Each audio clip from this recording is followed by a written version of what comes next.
Que bom que você está aqui. Só tem alguém me assistindo. Vamos fazer uma leitura preparatória desse livrinho aqui, ó. Palavras de Chico Xavier, Psicografia de Emmanuel. Uma leiturazinha breve para preparar o ambiente. Acreditamos que o Criador nos fez ricos a todos, sem exceção, porque a riqueza autêntica, a nosso ver, procede do trabalho e todos nós, de uma forma ou de outra, podemos trabalhar e servir. Quanto à felicidade, cremos que ela nasce na paz da consciência tranquila, pelo dever cumprido e cresce no íntimo de cada pessoa à medida que a pessoa procura fazer a felicidade dos outros, sem pedir felicidade para si própria. Que Jesus nos abençoe. Agora temos Perla Melo. Bem-vinda. Agora temos 2 pessoas conosco. E muita gratidão por vocês estarem conosco. Fizemos essa leitura preparatória, falando da riqueza que possuímos, porque Deus nos fez ricos. Ele nos fez com todas as possibilidades, com todas as condições de nos tornarmos verdadeiramente ricos. Depende de nós. Uma ótima noite, Isa, para todos nós. Isso. Somos ricos, sim, como dizem as pessoas, né? Sou rico da graça de Deus. E é verdade. É uma graça, o dom da vida, a oportunidade da reencarnação, esse corpo que nós temos. Então, somos realmente ricos. Nada do que temos se vende em lugar nenhum. E se vendesse, seria tão caro, tão caro, tão caro, tão caro. Não é? Nossos órgãos, nosso corpo perfeito, que coisa boa. Então, vamos pedir a Deus, a espiritualidade amiga, aos nossos benfeitores espirituais, nosso anjo guardião, a proteção, o amparo e a inspiração para esse momento de Contando História, onde vamos trazer mais um momento de vivência do nosso querido irmão Horta. Que Jesus permaneça conosco. Rapidinho, uma leitura também do Evangelho de Jesus, do capítulo 17, Sede perfeitos, a virtude. A virtude, em seu mais alto grau, comporta o conjunto de todas as qualidades essenciais que constituem o homem de bem. Jéssica, Quequinha entrou, bem-vinda. Ser bom, caridoso, laborioso, moderado, modesto, são qualidades do homem virtuoso. Infelizmente, elas são com frequência acompanhadas de pequenas enfermidades morais, que as desornam e as atenuam. Aquele que exibe a sua virtude não é virtuoso, uma vez que lhe falta a qualidade principal, que é a modéstia, e tem o vício mais contrário, que é o orgulho. A virtude verdadeiramente digna desse nome não gosta de se exibir, é adivinhada, mas se oculta na obscuridade e foge da admiração da multidão. Então, lendo um pedacinho dessa passagem, falando sobre a virtude, que a virtude, em seu mais alto grau, comporta o conjunto de qualidades que compõem o homem de bem. Então, nós já temos algumas poucas qualidades, nós temos em germe todas as qualidades, só precisamos desenvolvê-las. Precisamos extirpar de nós o orgulho, o egoísmo, a vaidade, mas isso não se dá da noite para o dia, nem em uma centena de anos apenas, é preciso muito tempo. E nós estamos caminhando para isso, graças a Deus. As oportunidades nos surgem e vamos aproveitá-las, porque hoje é o nosso melhor dia, hoje é o nosso maior e melhor momento. Adriana Gomes, bem-vinda! Vamos então para a nossa história. Contando História, nós estamos reverenciando aqui um grande homem, um homem que viveu, que foi um sacerdote, um padre, que se diferenciava pelo seu trabalho, por ser uma criatura bastante humilde, por servir a Jesus como Jesus quer que aqueles que se dizem seus discípulos possam servi-lo. E então, oi, Dona Marli, bem-vinda, José Costa, áudio K. Gente, que bom, vocês têm muita, como é que eu diria assim, muita coragem, muita garra, muita vontade, né? Porque hoje, dia de terça, eu sempre digo ele não, é um dia de muitas lives. É possível que não tenha ninguém para assistir, mas vocês estão aí, perseverantes. Nós vamos falar dele, José Silvério Horta, esse homem que, segundo ele disse que ele era tão feio, que chorando ele era mais feio ainda, porque ele na sua sensibilidade chorava diante da dor, do sofrimento alheio. E hoje pela manhã, quando nós falávamos no Evangelho de Eurípides Bassanufo, eu disse que eu ia contar uma história e que a história se intitulava Língua em Brasa, mas não é não, viu? É Língua em Chamas, que não muda muita coisa não, vai na mesma direção. Então, o irmão Horta, ele sempre era chamado para ir para outras cidades, aldeias, fazer visitas, assistir as pessoas, levar a sua bênção, especialmente nas festas da igreja. E em uma determinada cidade do interior de Minas Gerais, onde se comemorava um festejo de reis, a festa de reis, ele fora convidado. E lá o irmão Horta era recebido com muito carinho. Porque para as pessoas, um padre, em especial alguém como o irmão Horta, era como um político. Era abraçado, era acolhido, era reverenciado, porque as pessoas são tão inocentes, né? Hoje nem tanto, mas nessa época, Ave Maria. E ele não perdia oportunidade para, no meio daquele povo humilde, daquela gente simples que ele tanto amava, para plantar a semente do amor, do Evangelho do nosso Senhor Jesus Cristo. Então, quando ele era convidado para essas visitas, o irmão Horta, ele ficava sempre hospedado em a casa de alguém que o recebia com muito carinho, com muita satisfação, com muito prazer. E ele disse que o que ele mais gostava, além de tudo que ele já gostava, era as iguarias, quanta comida, como ele se refestelava. Isso é muito comum nos religiosos. A gente quando se junta, não é? É para aquele café, é aquela refeição gostosa. Né, Laudeci? Que saudade daqueles momentos, dos nossos cafés. Porque se tem uma coisa que a gente sabe fazer bem é comer. Então, o irmão Horta, ele aproveitava esses momentos para comer bem, para degustar um bom vinho. E aí, o nosso querido irmão Horta, ele hospedado nessa casa dessas pessoas, ele disse que certa manhã ainda o sol não havia beijado as plantas, estavam começando a despontar os primeiros raios. Ele acorda com um barulho muito insistente. Era uma matilha de cães. Ele disse que abriu a janela, estava clareando o dia, e ele pôde contar 15 cães. E aqueles animais que, segundo ele confessa, ele amava sobremaneira, ele, percebendo a presença daqueles cães que foram ali para saudá-lo, e ele disse que fez um movimento abençoando-os, no qual os cães responderam abanando a cauda. E ele fala do amor que ele sente por esses seres. Segundo ele, nas suas caminhadas, nas suas andanças, sempre eles os acompanham.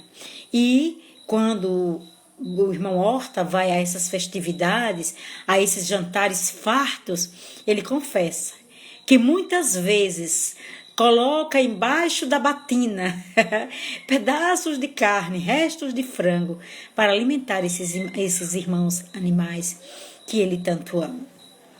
Então, o irmão Horta estava nesta casa e marcou o dia de retorno para a sua residência. Quando, no dia aprazado, Os donos da casa recebem a visita de uma família que viera de cidade distante. Era uma família bem aquinhoada, que traziam consigo uma jovem com uma enfermidade rara. Ela foi levada para o quarto.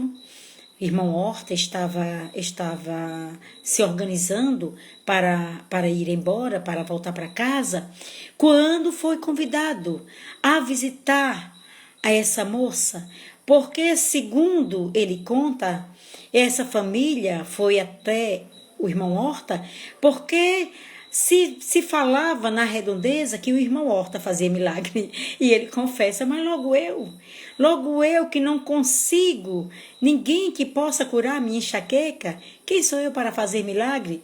Não é? Porque as pessoas virtuosas são assim. Elas não se apercebem que são virtuosas. Elas não se dão conta que carregam virtudes, que são possuidoras dessas virtudes porque elas têm humildade.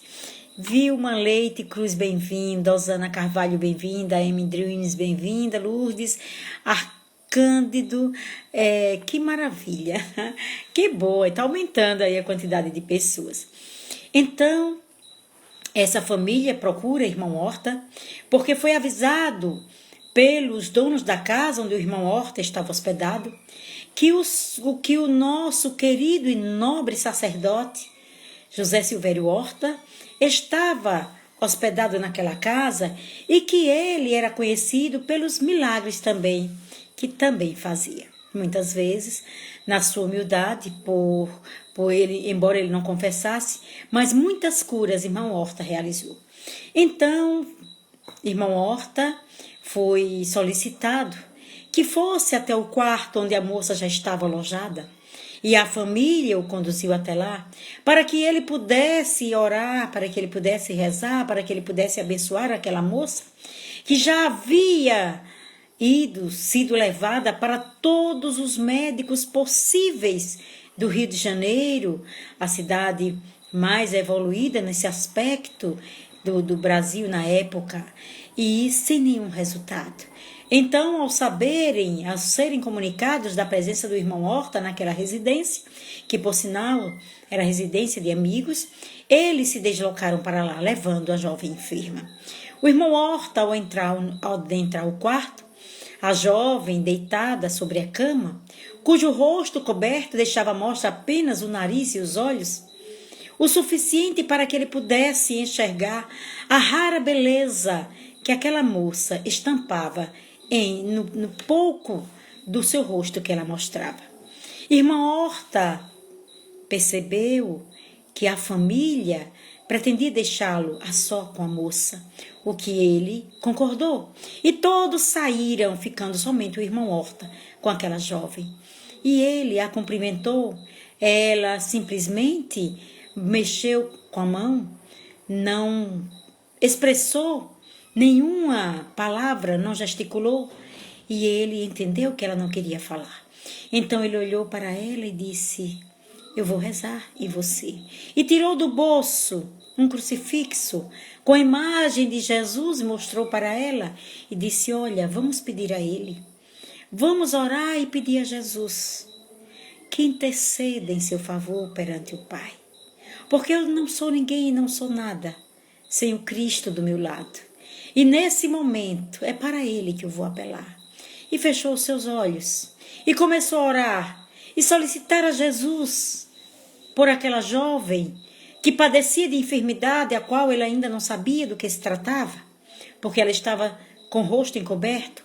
Quando ele começa a orar, ela cai em pranto convulsivo, e ele não consegue também conter as lágrimas, e junto com ela chorou copiosamente.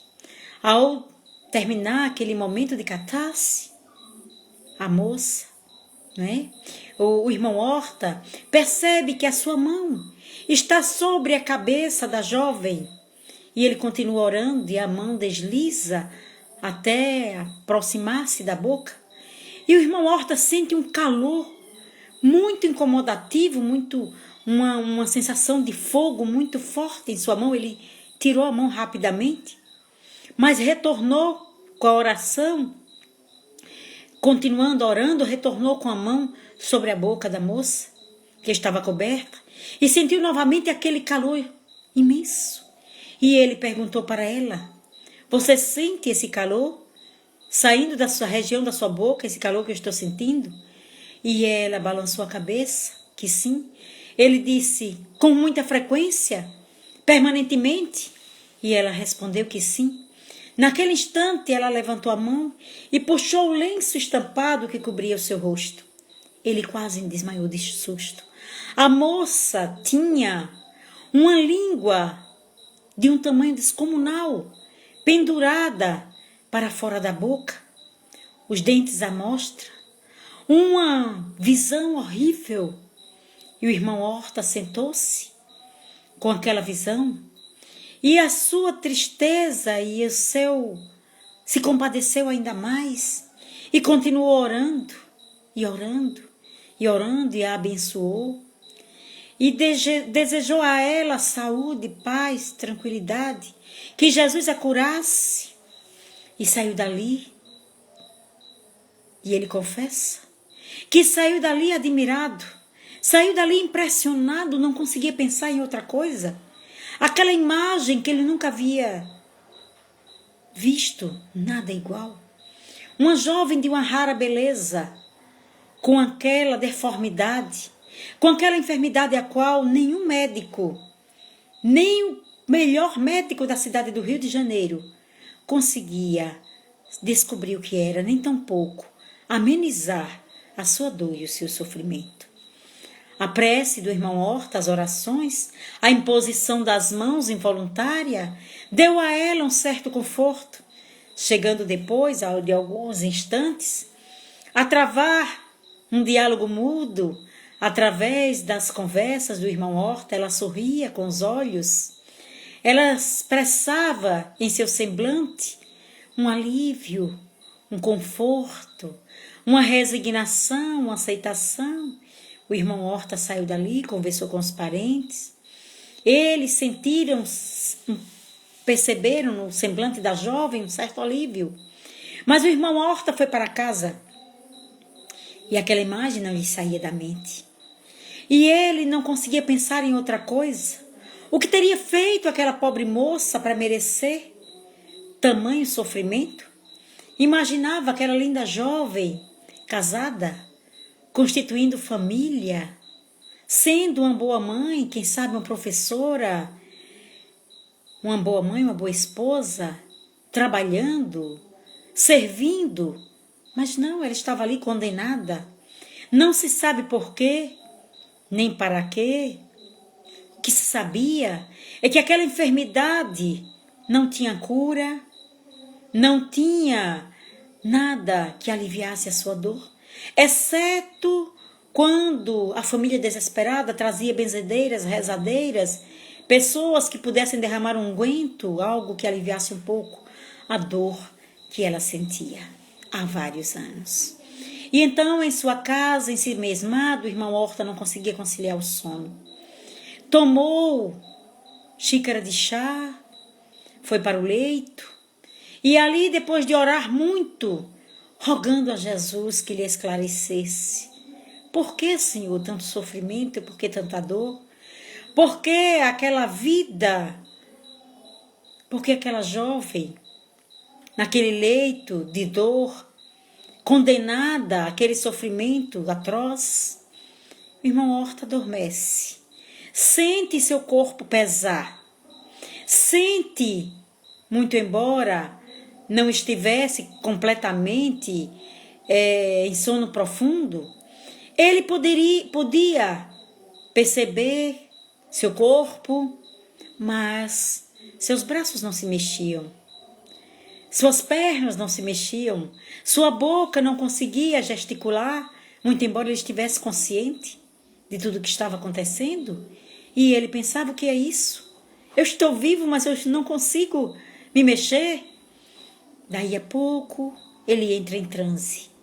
Deixa o corpo físico, se afasta.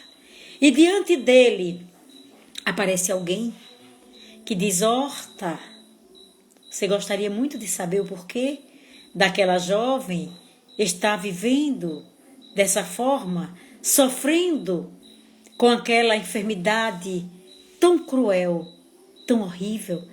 E ele concorda, e ele anui e pede, por favor, me esclareça. Como pode alguém estar vivendo uma vida de tanto sofrimento, com uma enfermidade tão horrível, tão constrangedora para a pobre moça? E aí ele disse, ninguém sobre a terra está sofrendo por acaso. Nada, absolutamente nada do que nos acontece injustamente. Deus, na sua bondade e misericórdia infinita, faz as leis perfeitas. As leis divinas, sábias, perfeitas e imutáveis, elas são iguais para todos. Não são como as leis humanas, que são sabotadas, que são subornadas, que nós transgredimos. Não. A lei de Deus, às vezes a gente transgride, mas a gente vai ter que fazer o caminho de volta. Então ele disse, você quer mesmo, Horta, saber? Venha comigo. E Horta foi levado para um lugar que parecia século XII, por aí, há centenas de anos. E ele vê aquela mesma jovem, linda, com uma capacidade extraordinária de persuasão, de convencimento. Na época da Inquisição na Espanha, ela convencia os carrascos a pendurar os ditos hereges em um gancho afiado pela língua. Pendurados vivos pela língua, eles ficavam por dias, até que o corpo, já quase sem vida, a língua crescia, ficava inchada num tamanho descomunal. E depois, levados à praça pública, quando era lida a sentença, que eles mesmos, no tribunal, no tribunal da Inquisição, que eles ainda chamam de o tribunal de Deus, né? Olha, que tristeza que fizeram com os ensinamentos de Jesus. Então, naquele tribunal era lida a sentença. E aqueles homens que já estavam mais mortos do que vivos, tinham sobre sua língua, agora era lançado sobre suas línguas, óleo, e era ateado fogo naqueles homens vivos. E essa jovem que reencarna, centenas de anos depois, trazendo essa enfermidade, ela está naquele corpo físico, com aquela beleza rara até uma determinada idade, depois antes da doença lhe assomar o corpo físico, ela era portadora de uma beleza incomum. Mas tudo aquilo que acontecia com ela não era castigo de Deus, era a sua consciência pedindo ajuste e reajuste. Era a sua necessidade de se reconciliar com as leis divinas às quais ela havia transgredido. E ela aceitou essa expiação dolorosa. E ela se colocou à disposição para viver essa enfermidade dolorosa e doída. Irmão Horta acorda, lembrando de todo o sonho, de tudo que lhe foi relatado, de tudo que ele viu. Acordou no susto. Era 3:30 da manhã. Ele levantou, orou, respirou fundo, lembrou detalhes por detalhe, de cada instante, de cada cena que ele vira. E pensou, meu Deus, ninguém sofre injustamente. Ninguém sobre a face da terra está vivendo fora do contexto. Muito embora a gente olha para a vida atual e diz o que fez para merecer tanto sofrimento, é preciso então lançar o olhar para o passado. O dia amanhece. Apesar do que lhe for esclarecido, o irmão Horta ainda carregava muita pena por aquela moça, muita piedade, muita compaixão. O seu coração ainda estava cheio de angústia por não poder fazer nada por aquela jovem. Ela não lembrava do que ela houvera feito. Não consciente, a sua lembrança estava bem guardada, mas o inconsciente lhe chamava às contas.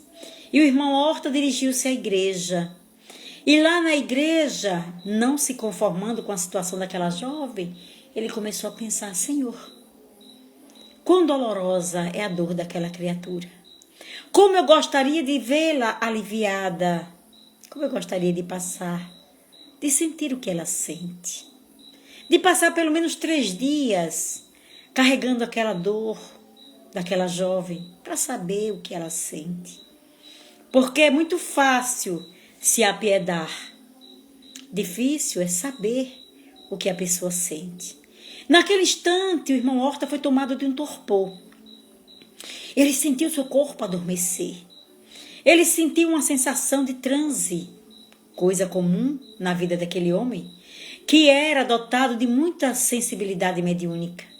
Naquele momento ele viu a jovem diante dele, a jovem enferma, e ele sentiu uma energia muito grande saindo do seu corpo, e outra energia que também saía do corpo da jovem, sendo permutada com ele.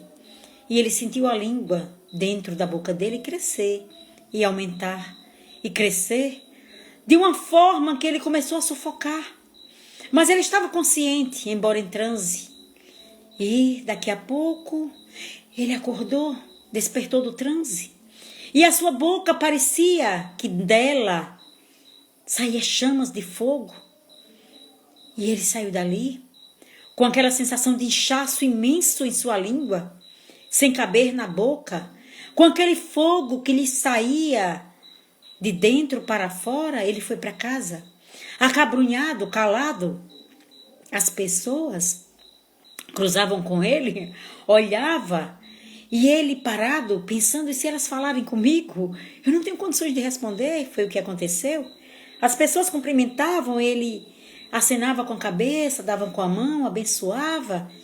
E as pessoas pensavam: dessa vez o irmão Horta realmente ele piorou, foi muito, porque ele era tido como doido, né? Por conta dos fenômenos que acontecia com ele, por conta do comportamento dele. Ele foi para casa. E em casa, no seu ambiente doméstico, ele ora a Jesus e passa aqueles dias angustiantes, carregando dentro da boca uma língua de tamanho descomunal, sentindo um fogo que saía de dentro da boca para fora, como se fossem labaredas a queimar por dentro, numa sensação horrível, num mal-estar horrível. 3 dias depois, o irmão Horta sentiu-se aliviado daquele sofrimento. E ele procurou saber notícias daquela moça através da família que lhe acolheu. E ele ficou sabendo que aquela moça tivera uma melhora considerável. Passou 3 dias de sua vida como se nada ela tivesse em seu corpo, doença alguma ela carregasse consigo. Chegou até a conversar demoradamente com as pessoas, fazer planos. Chegou até a pensar em casar, em constituir família. Tamanha melhora que aquela jovem sentiu durante o período em que o irmão Horta foi acometido pelo sofrimento que acometia aquela jovem.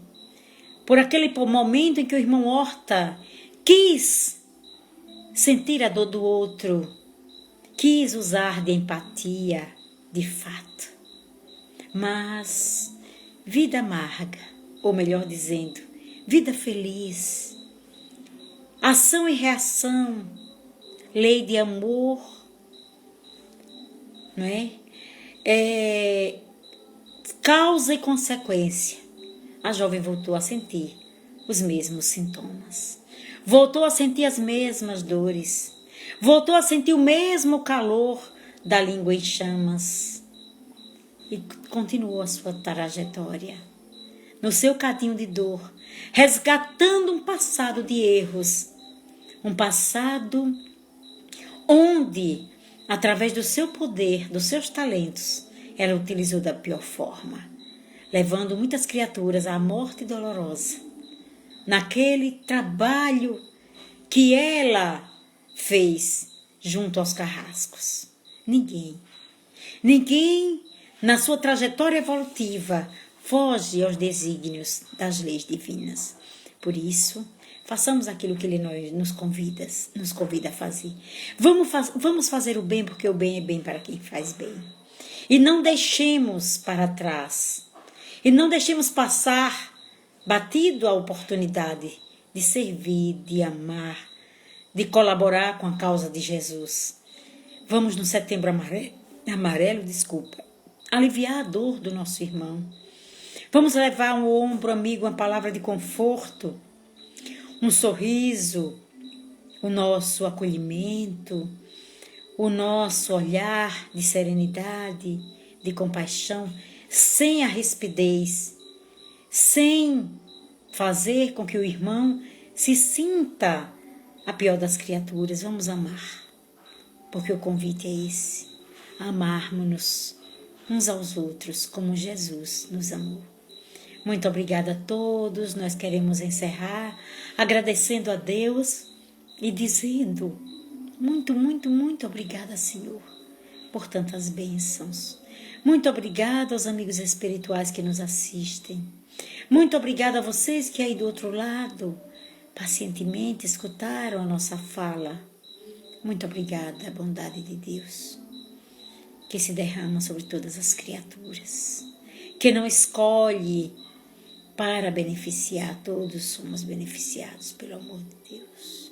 Obrigada, Senhor, e que a doce paz do Cristo Jesus invada os nossos corações e envolva todos os irmãozinhos que buscaram no suicídio a fuga da vida. Paz em seus corações. Que assim seja.